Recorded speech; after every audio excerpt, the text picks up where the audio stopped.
Une centaine d'heureux élus se pressent ce matin au sommet de l'intelligence artificielle Chine-Angleterre au cœur de Londres, dans le prestigieux Institut d'ingénierie et de technologie. Parmi eux, Li Yao, fondateur de la start-up Q Energy, utilise l'intelligence artificielle et l'Internet des objets pour créer des modèles permettant de réduire les dépenses énergétiques et les émissions carbone dans les villes. On fait ça pour les gens. Au final, quelle que soit la technologie que vous allez déployer dans les villes intelligentes, vous le faites pour les citoyens.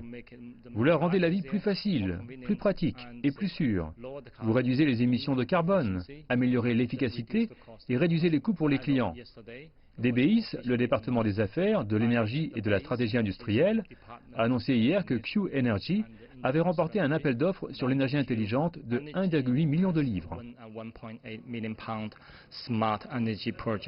Q Energy est une des 758 start-up anglaises qui développent de l'intelligence artificielle. Alors que la Chine investit de plus en plus dans ce domaine, l'exemple de sociétés comme DeepMind, rachetée par Google au prix fort il y a quelques années, rend l'Angleterre très attractive. Des événements comme celui-ci sont l'occasion de rencontrer de potentiels partenaires dans les deux pays, mais aussi des institutions qui ont été créées dans le but de promouvoir et faciliter ces échanges. Je pense que l'un des plus grands défis, comme dans tout commerce transfrontalier, mais encore plus dans le cas Royaume-Uni-Chine, ce sont les différences culturelles. Faire des affaires en Chine, ça n'a rien à voir avec faire des affaires au Royaume-Uni, et vice-versa. Je pense donc que c'est l'un des principaux obstacles.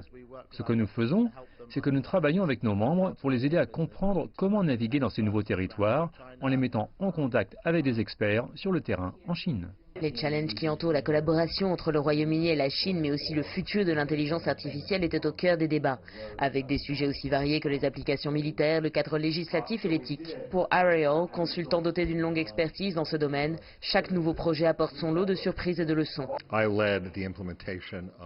J'ai mis en place un code de solvabilité pour M-Pesa au Kenya. Je dirais que l'intelligence artificielle m'a appris à écouter, et dans le cas de ce que nous avons fait avec le Kenya, écouter les données. Nous avions une équipe composée d'experts de l'industrie, de certains des meilleurs analystes des crédits sur le terrain, de 2 doctorats spécialistes de la data. Aucun de ces gros cerveaux n'a pu déterminer quelles seraient les variables les plus prédictives de notre modèle. Mais ce modèle a augmenté de 10 000% le nombre de personnes pouvant prétendre à un crédit au Kenya et a doublé le PIB du Kenya un an après son lancement. C'est donc un impact énorme. Et pour quiconque pense que l'intelligence artificielle ne vise qu'à détruire des emplois, c'est faux. Elle peut aussi en créer, mais il faut savoir écouter. Le China-Britain AI Summit est né d'une conviction. L'équation parfaite pour développer au plus vite l'intelligence artificielle existe, et elle est formée par la Chine et le Royaume-Uni. En effet, d'une part, le gouvernement chinois a pour ambition de faire de la Chine le leader en intelligence artificielle d'ici 2030. Un objectif qui est loin d'être impossible quand on connaît la capacité d'investissement et l'efficacité de l'industrie de ce pays.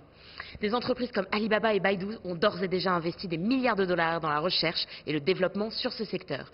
Et d'autre part, chaque semaine au Royaume-Uni, une nouvelle start-up est créée dans ce domaine.